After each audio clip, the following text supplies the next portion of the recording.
आपका मेरे चैनल भक्ति का ज्ञान में हार्दिक स्वागत है। प्रिय भक्तगण, आज हम आपको एक कथा का श्रवण करा रही हूँ जो सुनने मात्र से आपके जीवन में सुख, संपत्ति और धन की वर्षा होगी। तो चलिए कथा को प्रारंभ करते हैं। भगवान शिव माता पार्वती से कहते हैं, माता पिता के अच्छे बुरे कर्मों का प्रभाव संतान पर भी पड़ता है। फिर माता पार्वती कहती है, हे देवों के देव महादेव, कृपया मुझे विस्तार से बताएं कि माँ बाप के अच्छे और बुरे कर्मों का फल उनकी संतानों को क्यों भोगना पड़ता है। यह बात कहाँ तक सही है कि मनुष्य को अपने कर्मों का फल तो भोगना ही पड़ता है, लेकिन उन्हें अपने माँ बाप के कर्मों का फल भी भुगतना पड़ता है। अगर आप यह कहानी सुन रहे हैं तो पूरा सुनिए। इस कथा को आधा अधूरा छोड़कर जाने की गलती मत करिएगा, क्योंकि इस पवित्र कथा को पूरा सुनने से मनचाहा फल की प्राप्ति होगी। इसलिए इस कथा को पूरा सुने।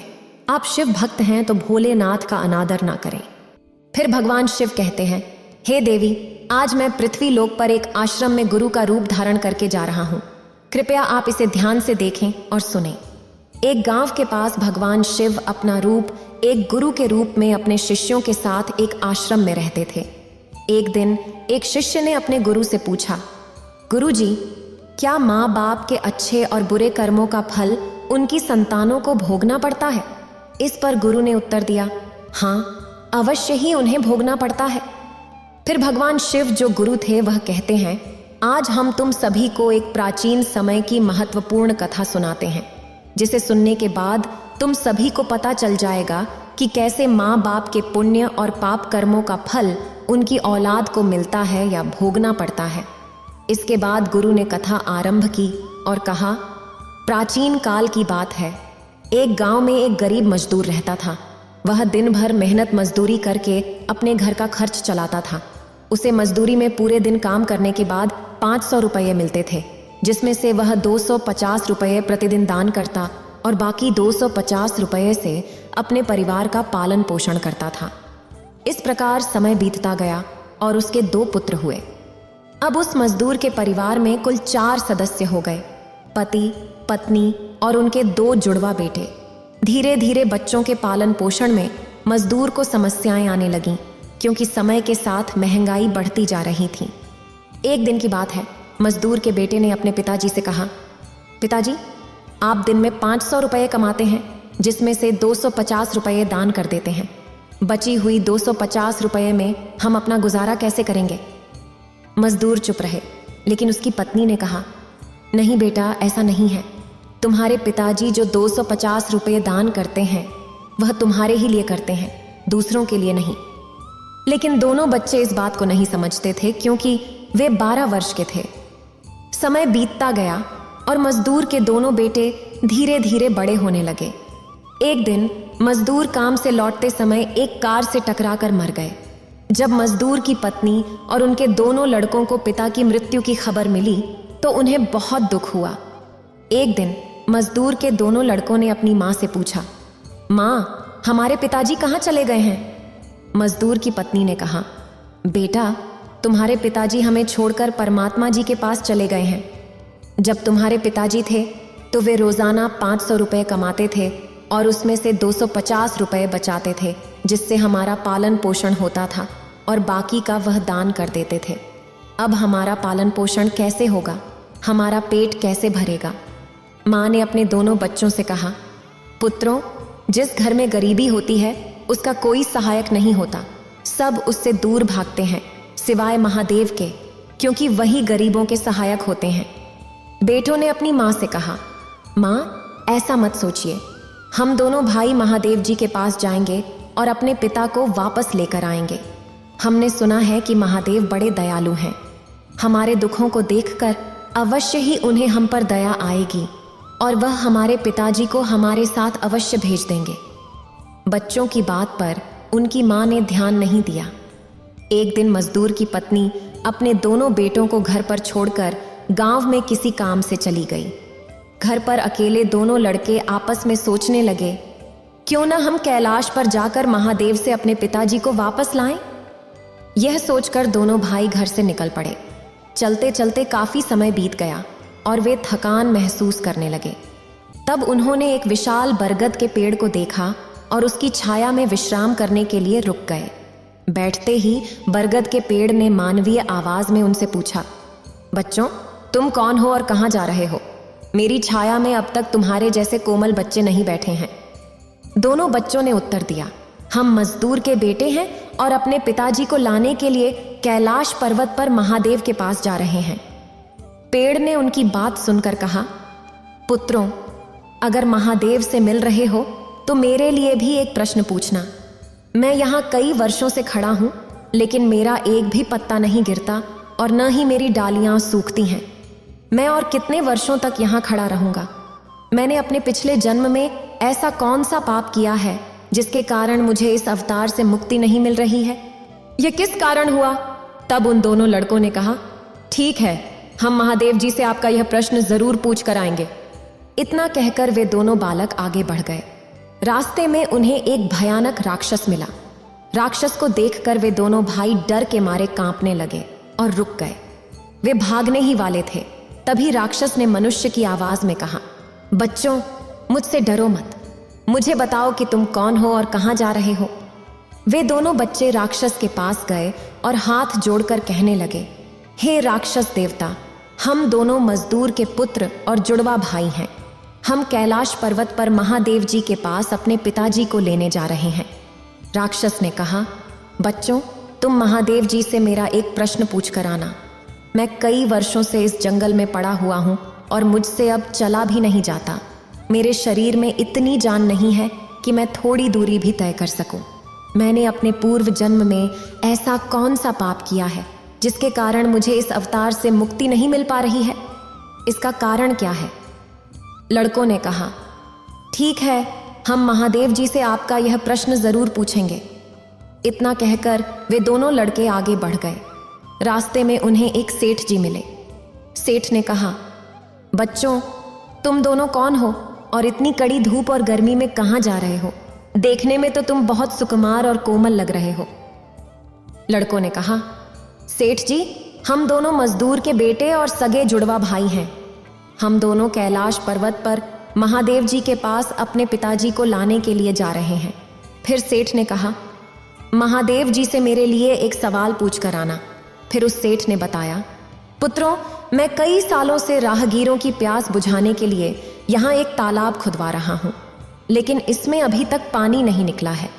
मैंने अपने पिछले जन्म में ऐसा कौन सा अपराध किया था जिसके कारण इस तालाब में पानी नहीं आ रहा है? मैंने इसमें बहुत सारे पैसे खर्च कर दिए हैं, फिर भी सफल नहीं हुआ। इसका क्या कारण है? लड़कों ने कहा, ठीक है सेठ जी, हम महादेव जी से आपका यह सवाल पूछ कर आएंगे। इतना कहकर वे दोनों आगे चल दिए। रास्ते में उन्हें एक बहती हुई नदी मिली। जब वे नदी के किनारे पहुंचे तो एक शेषनाग उनके पास आ गई और बोली, बालकों, तुम कौन हो और कहाँ जा रहे हो? तुम बिना नाव के क्यों जा रहे हो? लड़कों ने जवाब दिया, हमारे पास नाव के लिए पैसे नहीं हैं। हमारे पिताजी दिन के 500 रुपये कमाते थे, जिसमें से 250 रुपये रोज दान कर देते थे और 250 रुपये से हमारा गुजारा होता था। अब वे हमारे पास नहीं हैं, इसलिए हम कैलाश पर्वत पर महादेव जी के पास उन्हें लाने जा रहे हैं। उनकी बात सुनकर शेषनाग ने कहा, बच्चों, तुम महादेव जी से मेरा एक सवाल भी पूछ कर आना। मैं कई वर्षों से इस नदी में भटक रही हूँ। मेरी 7 पीढ़ियां गुजर गई हैं, लेकिन मैं अभी तक यहीं हूँ। मैंने अपने पिछले जन्म में ऐसा कौन सा अपराध किया था जिसके कारण मुझे मुक्ति नहीं मिल पा रही है?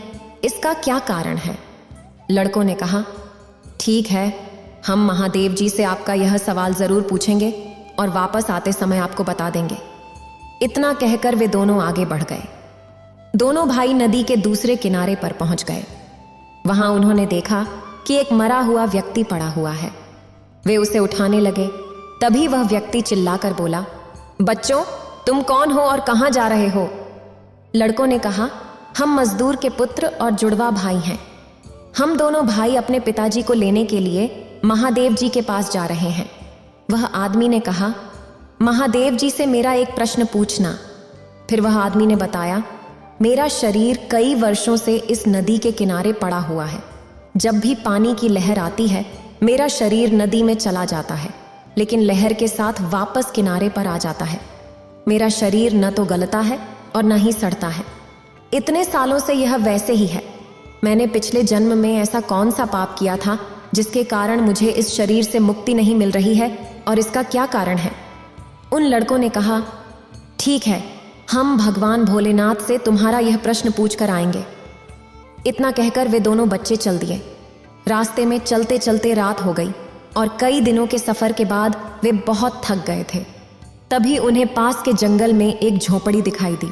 दोनों भाई उस झोपड़ी के अंदर सो गए। सुबह जब उन्होंने आंखें खोली तो वे कैलाश पर्वत पर महादेव जी के पास पहुंच गए।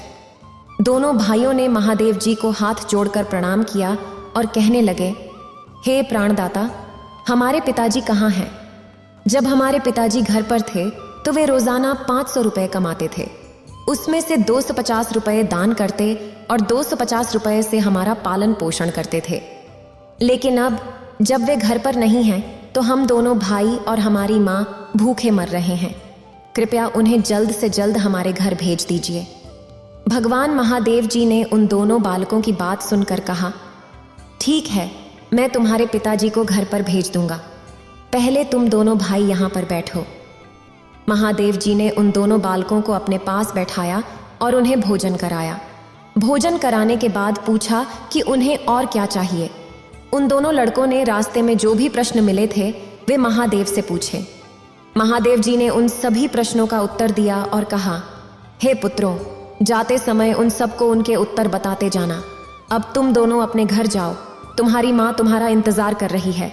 तुम्हारे पिताजी घर पहुंच जाएंगे। दोनों भाई महादेव जी को प्रणाम कर वापस अपने घर के लिए चलने लगे। रास्ते में सबसे पहले उन्हें वही मरा हुआ आदमी मिला जो नदी के किनारे पड़ा था।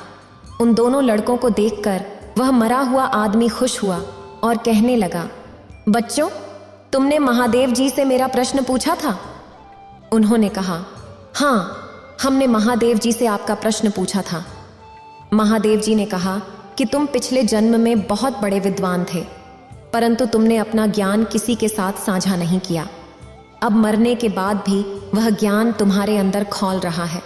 जब तक तुम अपना ज्ञान किसी को नहीं बांटोगे, तुम्हारी आत्मा को शांति नहीं मिलेगी। फिर उस मृतक आदमी ने कहा, बच्चों, अब इस हालत में मेरे पास ज्ञान लेने के लिए कौन आएगा? तुम ही मेरा ज्ञान ले लो। फिर उस मृतक आदमी ने दोनों भाइयों को अपना सारा ज्ञान दे दिया और तुरंत ही उसकी आत्मा को मोक्ष प्राप्त हो गया। फिर दोनों भाई वहां से आगे बढ़ गए। चलते चलते उन्हें वहीं शेषनाग मिली। शेषनाग ने पूछा, बच्चों, क्या तुमने देवों के देव महादेव से मेरा प्रश्न पूछा था? दोनों भाइयों ने उत्तर दिया, हाँ, हमने आपका प्रश्न देवों के देव महादेव से पूछा था। उन्होंने कहा कि तुम्हारे अंदर अमृत है और जब तक तुम इस अमृत को किसी को नहीं दोगी, तुम व्याकुल ही रहोगी। शेषनाग ने कहा, बच्चों, अब कौन मिलेगा मुझे? तुम ही मेरा अमृत ले लो। फिर शेषनाग ने अपना अमृत उन दोनों बच्चों को दे दिया और अमृत देते ही उसकी आत्मा को मोक्ष की प्राप्ति हो गई। फिर दोनों भाई वहां से आगे बढ़े। चलते चलते उन्हें वही सेठ मिला जो राहगीरों के लिए तालाब खुदवा रहा था। सेठ ने दोनों लड़कों को देखा और बड़े प्रेम से हाथ जोड़कर पूछा, बेटे, क्या तुमने मेरा प्रश्न देवों के देव महादेव से पूछा था? दोनों ने उत्तर दिया, हाँ, पूछा था। देवों के देव महादेव ने कहा कि आपके घर में 2 जवान कुंवारी कन्याएं हैं। जब तक आप उनका विवाह नहीं करेंगे और कन्यादान नहीं करेंगे, तब तक इस तालाब से पानी नहीं निकलेगा। पहले अपना कर्तव्य पूरा करिए। सेठ ने पूछा, मैं अपनी कन्याओं के लिए वर कहाँ ढूंढूंगा? तुम दोनों बहुत ही सीधे स्वभाव के और सुंदर दिख रहे हो और अब विवाह योग्य भी हो गए हो। बेटा, तुम दोनों ही मेरी लड़कियों से विवाह कर लो। फिर सेठ ने अपनी दोनों लड़कियों का विवाह उन दोनों लड़कों से करवा दिया और अपनी बेटियों को बहुत सारा धन देकर विदा किया। आगे चलते चलते उन्हें वहीं राक्षस मिला। राक्षस ने पूछा, बच्चों, क्या तुमने देवों के देव महादेव जी से मेरा प्रश्न पूछा था? उन्होंने उत्तर दिया, हाँ, पूछा था। भगवान महादेव ने कहा कि तुम्हारे पास जो एक कीमती हीरा है, तुमने उसे न तो धरती पर रखा है और न ही कभी किसी को दान दिया है। जब तक तुम इस हीरे का दान नहीं करोगे, तुम्हारा शरीर ऐसे ही बना रहेगा। फिर उस राक्षस ने कहा कि बच्चों, इस हीरे को किसे दूं? तुम ही इसे ले लो। फिर राक्षस ने अपना हीरा उन बच्चों को दे दिया। जैसे ही उसने हीरा दिया, उसकी आत्मा को मोक्ष की प्राप्ति हो गई। इस प्रकार वे दोनों भाई अपनी पत्नियों को लेकर आगे बढ़ने लगे। रास्ते में उन्हें वही विशाल बरगद का पेड़ मिला जिसके नीचे वे छाया में विश्राम कर रहे थे। पेड़ ने पूछा, बच्चों, क्या तुमने देवों के देव महादेव जी से मेरा प्रश्न पूछा था? उन्होंने उत्तर दिया, हाँ, पूछा था। देवों के देव महादेव जी ने कहा कि पूर्व जन्म में तुम्हारा काम गुरुकुल में बच्चों को शिक्षा देना था। तुम्हारा पद एक गुरु का था, लेकिन तुम इसके बदले छोटे छोटे बच्चों से अपना काम करवाते थे। तुम उनसे हाथ पैर दबवाते और उन्हें अच्छी तरह से शिक्षा नहीं देते थे। तुम बहुत बड़े विद्वान थे, लेकिन तुमने बच्चों को शिक्षा नहीं दी। उन बच्चों के श्राप के कारण तुम हिलडुल नहीं सकते। तुम्हारे अंदर जो ज्ञान भरा हुआ है उसे किसी को दे देना, इसके बाद तुम्हें मोक्ष की प्राप्ति होगी। उन दोनों लड़कों की बात सुनकर पेड़ ने कहा, अब मैं ये ज्ञान किसे दूं? तुम ही इसे ले लो। फिर बरगद के पेड़ ने अपना सारा ज्ञान दोनों भाइयों को दे दिया।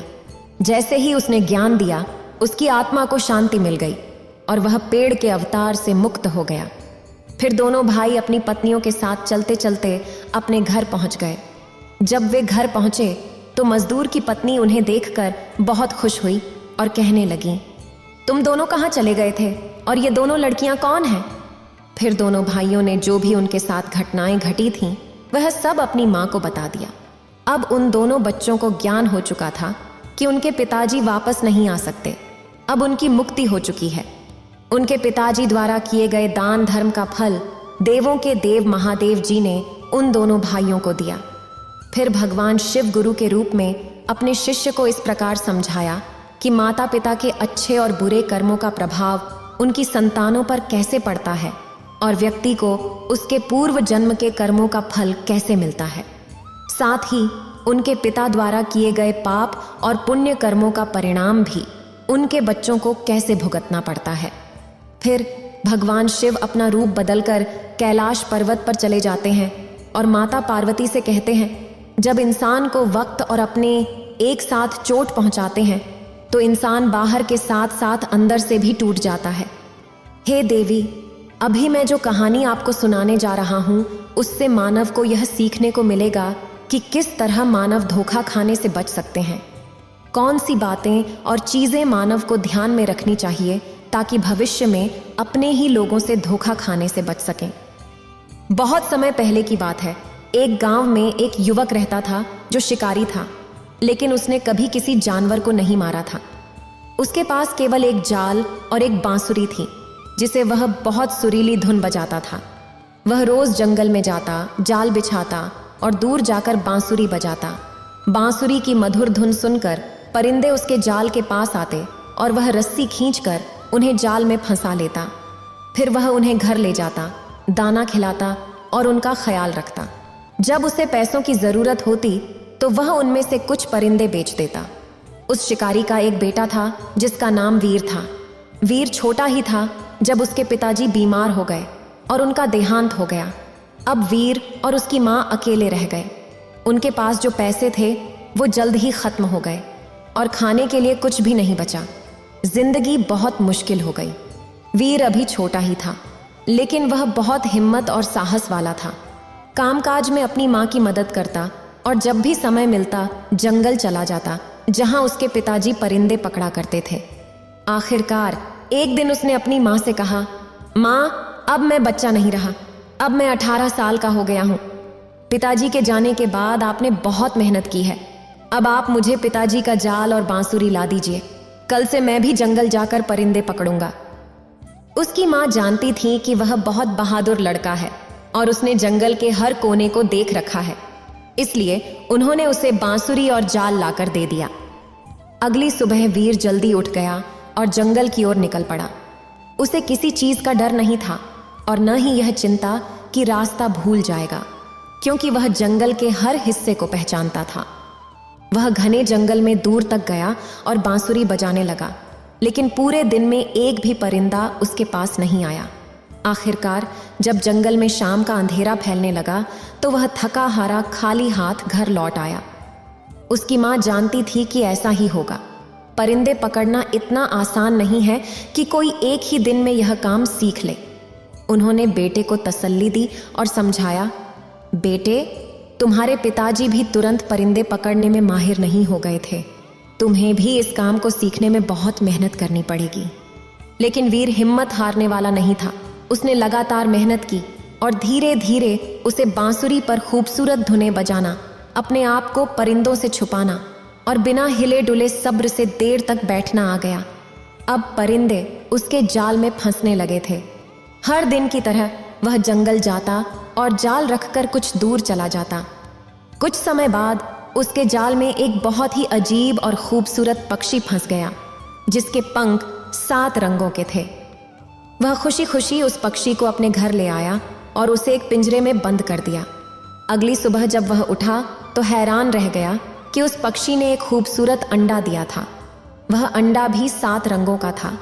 वीर ने सोचा कि इस अंडे को बाजार में बेच देना चाहिए ताकि कुछ पैसे मिल सकें। जब वह अंडा लेकर बाजार पहुंचा तो एक दुकानदार ने उसे देख लिया। यह दुकानदार बहुत चालाक और लालची था। उसका काम ही गरीब लोगों को धोखा देकर सस्ती चीजें महंगे दामों पर बेचना था। वीर के हाथ में रंगीन अंडा देखते ही उसने तुरंत आवाज दी, सुनो, क्या यह अंडा मुझे बेचना है? मैं इसे खरीदता हूँ। वीर पहले से ही जानता था कि वह दुकानदार बुरा आदमी है। उसकी चालाकी और लालच देखकर वीर ने कहा, हाँ, लेकिन इसकी कीमत 15 रुपए लगेगी। दुकानदार ने कहा, ठीक है। वीर को यह देखकर हैरानी हुई कि चालाक दुकानदार ने उस अंडे की कीमत कम करने की कोशिश नहीं की और उसे 15 रुपए देकर अंडा ले लिया। वीर ने बाजार में वह अंडा बेच दिया और अपने घर आकर वह 15 रुपए अपनी माँ को दे दिए। अगली सुबह उसने देखा कि पक्षी ने फिर एक वैसा ही रंगीन अंडा दिया है। यह अंडा भी उसने बाजार जाकर उसी चालाक दुकानदार को बेच दिया। इस तरह वह पक्षी रोजाना एक खूबसूरत और रंगीन अंडा देता और वीर उसे बेचकर अपने घर की जरूरतें पूरी करता। एक दिन वीर को ख्याल आया कि चालाक दुकानदार ने मुझसे कम कीमत में अंडा खरीद तो लिया, पर वह इसे बहुत ज्यादा कीमत पर आगे बेचता होगा। यह सोचकर उसने एक दिन दुकानदार का पीछा किया। वह दुकानदार अंडा खरीदकर महल में पहुंचा और वीर समझ गया कि वह दुकानदार इस अंडे को राजा को महंगे दामों में बेचता है। वीर ने सोचा कि क्यों ना मैं खुद ही अंडा लेकर महाराज के पास जाऊं और ज्यादा पैसे पाऊं। उसने वैसा ही किया। वीर महल गया और राजा ने उसे एक अंडे की कीमत 500 रुपये दी। जब चालाक दुकानदार ने देखा कि वीर अब उसे अंडे नहीं बेचता बल्कि खुद महल में जाकर राजा को बेचता है, तो उसे बहुत गुस्सा आया। वीर को सबक सिखाने के लिए दुकानदार एक दिन राजा के पास गया और कहा, महाराज की जय हो, आप वीर से इतने महंगे अंडे क्यों खरीदते हैं? ये अंडे तो आपको बिल्कुल मुफ्त में मिल सकते हैं। राजा ने पूछा, कैसे? दुकानदार ने जवाब दिया, महाराज, वीर के पास एक अद्भुत और सुंदर पक्षी है जो हर रोज ये अंडे देता है। आप उससे वह पक्षी ले लीजिए, फिर आपके पास अंडे और पक्षी दोनों मुफ्त में होंगे। राजा ने अपने सैनिकों को हुक्म दिया कि वे तुरंत वह पक्षी लेकर आएं। कुछ देर बाद सैनिक वीर के घर पहुंचे और वह पक्षी ले गए। वीर समझ गया कि यह चालाक दुकानदार की चाल है, लेकिन वह मजबूर था क्योंकि राजा का हुक्म न मानने पर उसे सख्त सजा मिल सकती थी। इसीलिए वीर ने अपना पक्षी राजा को दे दिया, लेकिन उसने हिम्मत नहीं हारी। उसने अपनी बांसुरी और जाल उठाया और अगले दिन जंगल में चला गया। उसने इतनी मधुर बांसुरी बजाई कि जंगल के हर कोने से पक्षी उसके पास आने लगे। कभी उसके जाल में कबूतर फंसता, कभी बुलबुल तो कभी तीतर। वीर उन पक्षियों को बेचकर अपनी माँ के साथ हंसी खुशी जीवन बिताने लगा। अब वीर पूरे शहर में मशहूर हो गया। जब किसी को कोई अनोखा परिंदा चाहिए होता तो वह वीर के पास आता और उससे परिंदा खरीद लेता। एक चालाक दुकानदार ने यह सब देखा और वीर से कहा कि तुम मुझे ही परिंदा बेचा करो।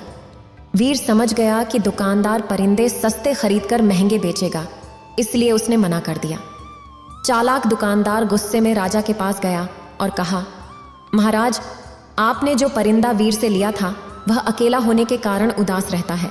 आप वीर से कहिए कि ऐसा ही एक और परिंदा पकड़ लाए ताकि आपका परिंदा अपने साथी के साथ खुश रहे। राजा थोड़ा मंदबुद्धि का था, इसलिए उसने सोचा कि दुकानदार सही कह रहा है।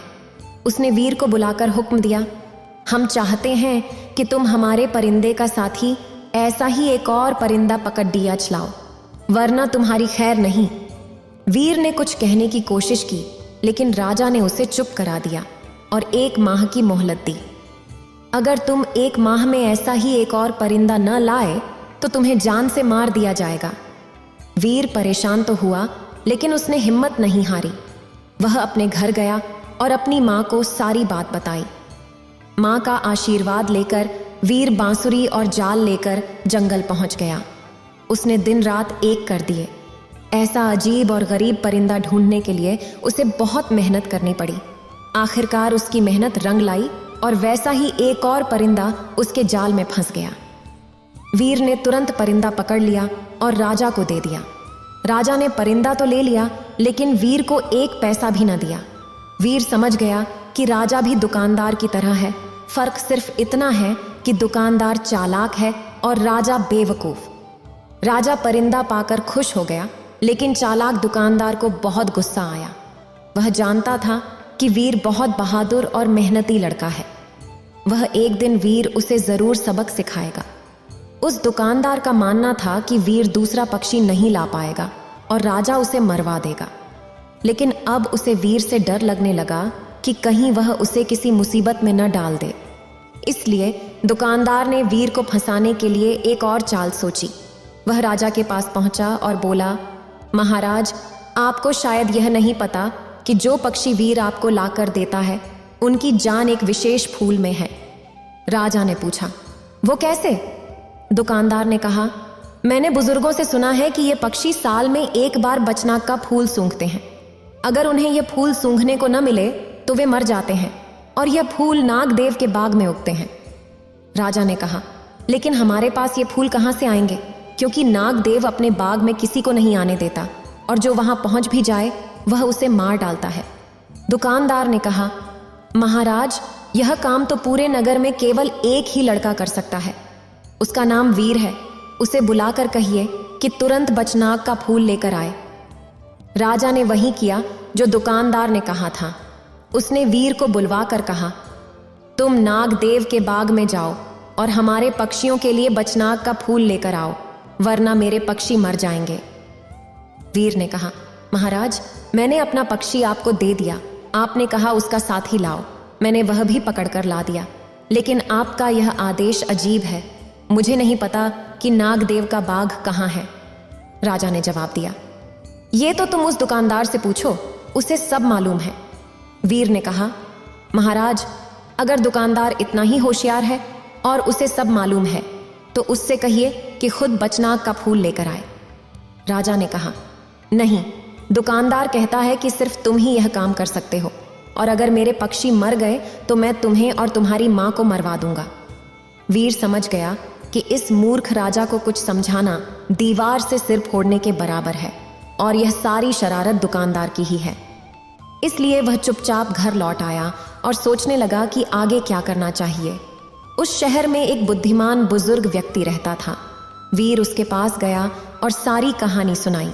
उसने पूछा कि क्या यह सच है कि एक विशेष फूल जो नागदेव के बाग में उगता है उन परिंदों के लिए आवश्यक है और वे इसके बिना जीवित नहीं रह सकते।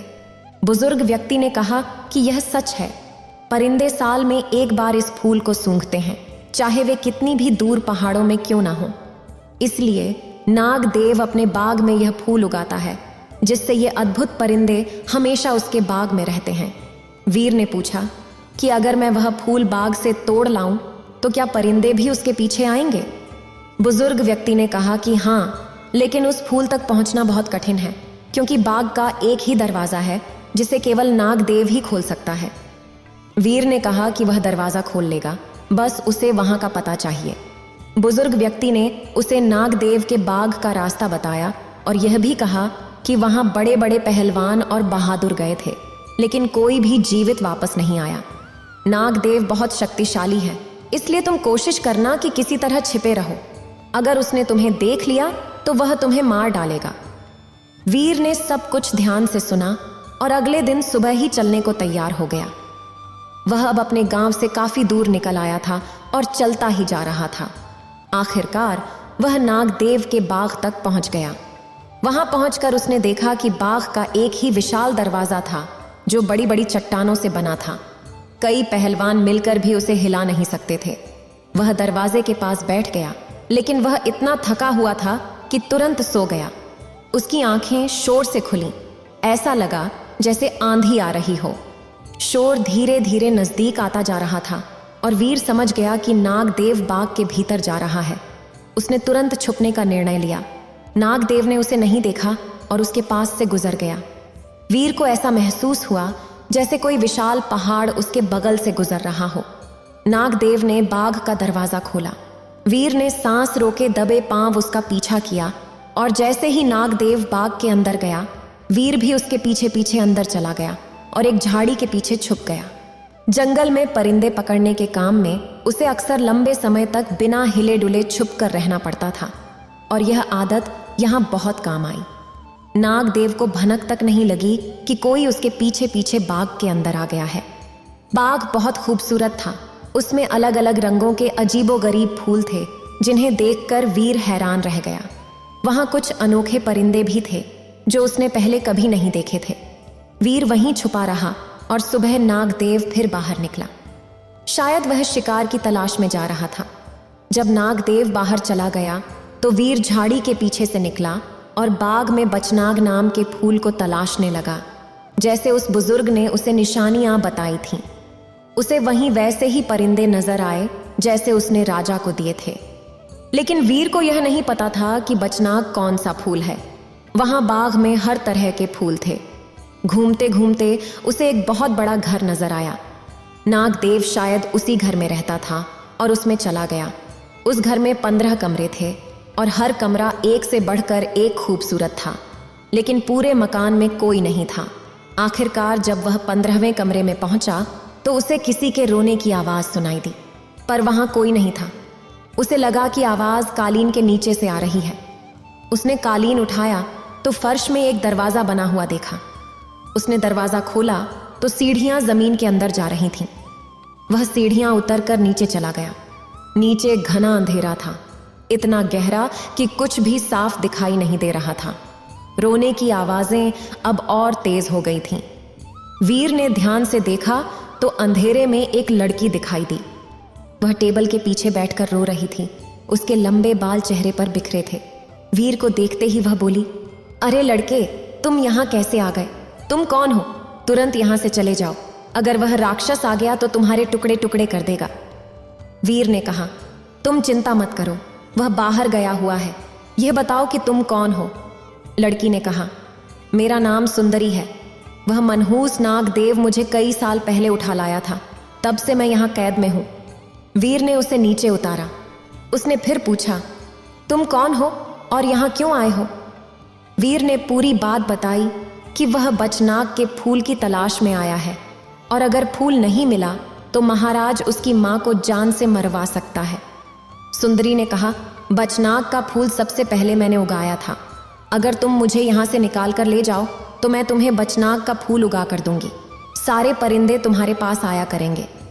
उसने बताया कि नागदेव के स्तंभ में तेज घोड़े भी हैं। वीर वहां गया और उसने 2 घोड़े खोल लिए। सुंदरी ने वह फूल भी तोड़ लिया था। दोनों घोड़ों पर सवार हो गए। सुंदरी को मालूम था कि बाग में एक पत्थर को दबाने से दरवाजा खुल जाता है। इस तरह दोनों दरवाजे खोलकर घोड़े पर सवार होकर वहां से निकल गए। घोड़े भगाते भगाते दोनों वीर के नगर पहुंच गए। वीर की माँ अपने बेटे को देखकर बहुत खुश हुई। वीर ने फिर अपनी माँ को सारी कहानी सुनाई। फिर वे दोनों को अंदर ले गए और खाना खिलाया। माँ ने पूछा, जो फूल तुम लेने गए थे वह मिला या नहीं? वीर ने कहा, माँ, जब मैं गया था तो मैंने तुम्हें कुछ नहीं बताया था।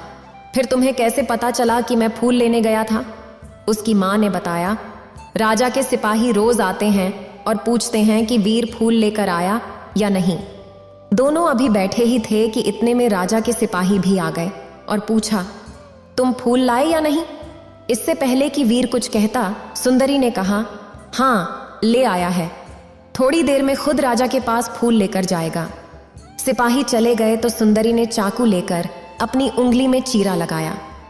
खून की 2 बूंदें निकलकर फूल बन गईं। सुंदरी ने कहा, नागदेव को मालूम था कि मैं इस तरह बचनाग के फूल बना सकती हूं, इसलिए वह मुझे कैद रखता था। अब यह फूल राजा के पास ले जाओ। जब वीर फूल लेकर राजा के पास पहुंचा तो परिंदे उदास थे। उन्होंने चहचहाना बंद कर दिया था। फूल देखते ही परिंदों में जैसे जान आ गई। वे फिर से बोलने लगे। राजा खुश हो गया, लेकिन चालाक दुकानदार यह देखकर जल गया कि वीर फिर कामयाब हो गया। फिर भगवान शिव कहते हैं, एक कहावत सच है कि जिसके हौसले बुलंद हों उसे कामयाबी जरूर मिलती है। इतना कहकर भगवान शिव इस कहानी को समाप्त करते हैं। अगर आपको ये वीडियो अच्छी लगी हो तो लाइक करें और शेयर करें और मेरे चैनल भक्ति का ज्ञान को सब्सक्राइब करें। आपका धन्यवाद।